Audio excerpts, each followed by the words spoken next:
तो आज हम क्लास 12 अकाउंट का चैप्टर नंबर 3 ख्याति का मूल्यांकन स्टार्ट करने जा रहे हैं। बहुत ही इंटरेस्टिंग चैप्टर है और बहुत ही इजी चैप्टर है, तो वीडियो तक बने रहे और समझे। देखो ख्याति होता क्या है, क्लास 11 में हमने ख्याति वाला मेगा नहीं पढ़ा, लेकिन थोड़ा बहुत ख्याति में लिखा हुआ आया था। ख्याति क्या होता है? ख्याति कंपनी की अदृश्य संपत्ति होती है। अदृश्य संपत्ति का अर्थ है जो हमें दिखती नहीं। जैसे कंपनी में और भी कुछ चीज होगी, प्लांट हो गया, यंत्र हो गया, मकान हो गया, फर्नीचर हो गया, है ना, ये सब भी। इसके अलावा अदृश्य संपत्ति भी होती है, ख्याति हो गया, ट्रेडमार्क हो गया, कॉपीराइट हो गया, ये सब भी होता है। उसी में से एक क्या है? ख्याति है। तो ख्याति क्या होता है समझो पहले क्या होता है। जैसे कि सपोज कि आपकी कोई दुकान, मान लो आपके नहीं, मेरी दुकान है, मेरी एक चाय की दुकान है। चाय की दुकान मैंने स्टार्ट की, तो मुझे क्या चाहिए? जिसमें चाय बनाते हैं वो पॉट चाहिए, ओके, नीचे गैस चाहिए, ओके, इसके अलावा चाय पत्ती ऐसा चाहिए, दुकान चाहिए। सब मिला के मेरा जो कॉस्ट आएगा लगभग रेंट वेंट मिला के सब आएगा 20 से 30 हजार के समथिंग आएगा 20। और मैं ये लगभग मेरी भी दुकान लगभग मैं 5-7-8 साल तक रन करता हूँ। मेरे पास बहुत ज्यादा कस्टमर हो जाते हैं, यूज बहुत ज्यादा कस्टमर हो जाते हैं, और रोज रेगुलर में मेरे पास सुबह भी और शाम को भी टाइम चाय पीने आते हैं। अब क्या हुआ, ये मुझे पता नहीं किसी कारणवश से मुझे दुकान बंद करके जाना पड़ रहा है। तो जो अमाउंट था, मेरी जो पूरी असेट है, वो असेट कितने लगभग मैंने बताया 20 से 25-30 हजार के आस समथिंग है। तो मैं दुकान बेचने जा रहा हूँ, तो मैं रेंट पे दुकान है, तो मैं सामान ही बेचूंगा, ऐसे ही होगा। तो सामान जो है वो लगभग 10 हजार के समथिंग सामान है। तो अब आप लोग बताओ कि मुझे दुकान कितने में सेल करनी चाहिए? कमेंट बताना कितने में सेल करनी चाहिए। तो इसका सीधा सा आंसर है, मैं जितनी मेरी असेट है, जितनी मेरी संपत्ति है, उसको तो मैं नहीं बेचूंगा। मैंने 7 से 8 साल 10 साल तक मैंने कस्टमर जुटा है, बहुत सारे कस्टमर मेरे पास आए। तो कस्टमर को देख के मेरा कितना प्रॉफिट है, उसको देख के मैं करूंगा, मेरी शॉप को सेल करूंगा। जिले की दिख नहीं रही है बट है, तो वो जो एक्स्ट्रा प्रॉफिट है या क्या हो, तो मेरी प्रतिष्ठा बन चुकी है। मतलब ख्याति का मतलब प्रतिष्ठा ही होता है, कंपनी की प्रतिष्ठा ही होता है। जो मेरी प्रतिष्ठा जो बन चुकी है वही मेरी क्या है? ख्याति है। ओके, इतना समझना है ख्याति क्या होती है। तो इस चैप्टर में ख्याति के हम 4 फॉर्मूला सीखेंगे, 4 पद्धतियां ख्याति की। ख्याति ज्ञात करने की टोटल 4 पद्धतियां हैं। चलो, पहली पद्धति का नाम है औसत लाभ की पद्धति। औसत मतलब एवरेज है। औसत लाभ की पद्धति, औसत लाभ का अर्थ क्या होता है? मान लो कि आपके पास 2 रुपए हैं, 3 रुपए हैं और 4 रुपए हैं, ओके, इतना, और एक लास्ट में 1 रुपया है, ओके, तो इतना हो गया। तो कितना हो गया? तो टोटल मालूम 2 3 5 5 4 9 9 1 10, टोटल आपके पास कितने? 10 रुपए। कितने रुपए? 10। मतलब पहले दिन आपको 1 रुपया मिला, डे 1, डे 2, डे 3, डे 4, है ना, कितने? इतने रुपए मिले आपको। तो टोटल आपके पास कितने रुपए हो गए? 1 2 3 4, चौथे दिन आपके पास कितने रुपए? 10 रुपए हो गए।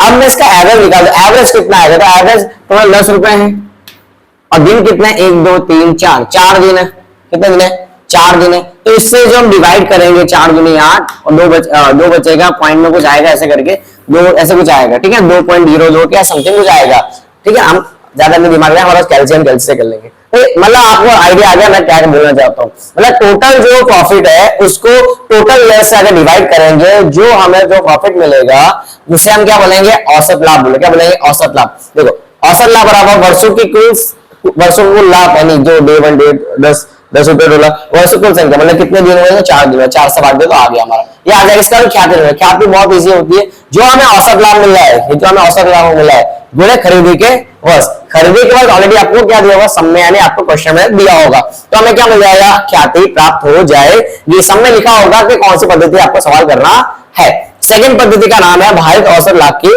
पद्धति। भारित औसत लाभ की पद्धति का मतलब क्या होता है? 11th में हमने सीखा होगा भार देना, है ना। भार मतलब जो भी लाभ दिया हुआ है, जैसे कि लाभ दिया हुआ है, इसको 1, इसको 2, इसको 3, इसको 4 भार देंगे, उसके बाद जो गुणा करेंगे, जो हमें मिलेगा उसे हम क्या बोलेंगे? कुल भारित लाभ बोलेंगे। उसके नीचे किससे डिवाइड करेंगे? कुल भार से डिवाइड करेंगे, तो हमें क्या मिल जाएगा? भारित औसत लाभ प्राप्त हो जाएगा। जैसे हमें भारित औसत लाभ प्राप्त होगा तो हम ख्याति ढूंढ लेंगे। ख्याति बराबर भारित औसत लाभ जो ऊपर से मिला है गुणे खरीदी के वर्ष, जो आपको समय दिए होंगे, ठीक है ना। ये 2 फॉर्मूला से अभी हम सवाल स्टार्ट करते हैं और देखते हैं आपको कितना समझ में आता है। आई होप आपको पूरा समझ में आएगा। चलो स्टार्ट करते हैं वीडियो। तो चलिए क्वेश्चन नंबर 4 चैप्टर 3 का स्टार्ट करते हैं। यहाँ पर देखिए, जैसे हमने बताया, देखो यहाँ पर वर्ष दिया हुआ और ये सवाल जो बोला गया है औसत लाभ की पद्धति से करना है।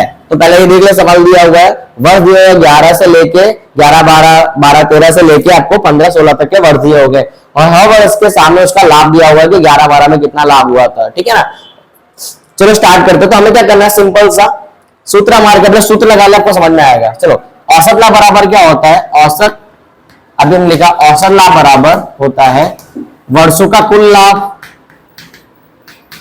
वर्षों का कुल लाभ बटे में वर्षों की कुल संख्या, वर्षों की कुल संख्या, ये हमारा सूत्र होता है। तो हमें क्या चाहिए, वर्षों का कुल लाभ चाहिए, वर्ष इनका कुल लाभ चाहिए। तो सबको 1,10,000, 1,80,000, 2 लाख और 1,50,000, तो ये आपका हो गया 7,40,000। कितना टोटल, मतलब सबको जोड़ोगे तो कितना आएगा, 7,40,000। तो हमें वर्षों को कुल लाभ कितना मिल गया, 7,40,000 हमें मिल गया। वर्ष कितने, वर्ष भी देख लेते, देखो यहां से आप टोटल मान लो 1, 2, 3, 4 और 5, कितने वर्ष हो गए, 5 वर्ष हो गए। तो 5 से इसको भाग दे दो, चलो वर्ष 7,40,000 भागे 5 कितना आएगा, 1,48,000 आपका आंसर आएगा। क्या आ गया आपका, औसत लाभ है, अभी ख्याति नहीं है, ये औसत लाभ है। औसत लाभ कितना आ गया, 1,48,000 आ गया। तो अब ढूंढेंगे ख्याति, ख्याति बराबर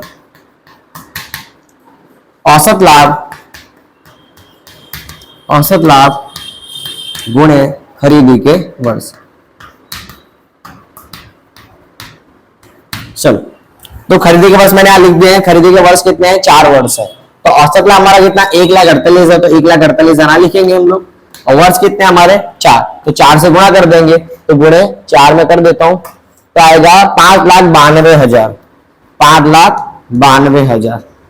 समझ में आ गया आपको। चलो आगे चलते हैं। चलो उसके बाद वाला सवाल, सवाल नंबर 5 स्टार्ट कर रहे हैं हम लोग, उसके बाद जस्ट उसके बाद भी है, इसमें भी वही है, औसत लाभ ढूंढना, ठीक है ना। पर यहाँ पर थोड़ा सा अंतर क्या, देखो वर्ष दिए 13, 14 से लेकर दिया 16, 17 तक, आप सवाल देखो आपको समझ में आएगा। लेकिन अब देखो 13, 14 का लाभ 60,000 दिया है, 14, 15 का 80,000 दिया है, 15, 16 का लाभ नहीं है, ये क्या हुआ है, हानि हुई है। जब अकाउंट में कभी कोई भी अमाउंट ब्रैकेट के अंदर दिया, उसका मतलब उस साल हमें हानि हुई है, यानी लॉस हुआ है, मतलब ये हमें सबको जोड़ना है, उसमें से 20,000 को करना है, माइनस करना है। ओके, 16, 17 का दिया 30,000, तो प्लस करेंगे तो कितना होगा, 1,60,000, 1,40,000, 1,40,000 और ये 30, तो माइनस 20, तो आपका आएगा 1,50,000, 1,50,000 आपका आ गया। सबको देखो क्या क्या है, इनमें 1,40,000, 1,40,000 और ये कितना होगा, 1,70,000, 1,70,000 में से 1,70,000 में से 20,000 कितना हो जाएगा, 1,50,000 बचेगा आपका, 1,50,000 यहाँ पर आ गया। तो यही हमको क्या करना है, यहाँ पर सूत्र में लगा देना है। तो पहले लिख लेते हैं वर्ष कितने, तो वर्ष गिन लो 1, 2, 3, 4, तो हमारे कितने वर्ष है, 4 वर्ष है। चलो औसत लाभ बराबर लिखा ही हमने, तो वर्षों की कुल लाभ कितना है, 1,50,000, तो 1,50,000 भागे कितना, कितने वर्ष गिन लो, 1, 2, 3, 4, तो कितने वर्ष है, 4 वर्ष है। तो 4 से आप भाग दे देंगे, तो 1,50,000 भागे 4 करेंगे तो आप कितना आएगा, 37,500। 37,500 हमारा क्या आया, तो ये हमारा ये आया, क्या नाम है, औसत लाभ हमें प्राप्त हुआ, औसत लाभ हमें मिल गया। अबे हम क्या ढूंढना है, ख्याति ढूंढनी है। तो ख्याति के मैंने वर्ष लिख दिया है, खरीदी के वर्ष कितने, 5 वर्ष है। चलो तो आपको पता ही क्या है, ख्याति बराबर क्या होता है, ख्याति बराबर औसत लाभ गुणे खरीदी के वर्ष। ओके, खरीदी के वर्ष। चलो हमारा औसत लाभ कितना है, 37,500, 37,500 गुणे कितना है हमारा, यहाँ पर कितने वर्ष है, 5, तो 37,500 गुणे 5 करूंगा तो आंसर आएगा 1,87,500। तो 1,87,500 इसका क्या होगा, सही आंसर होगा। ओके चलते आगे।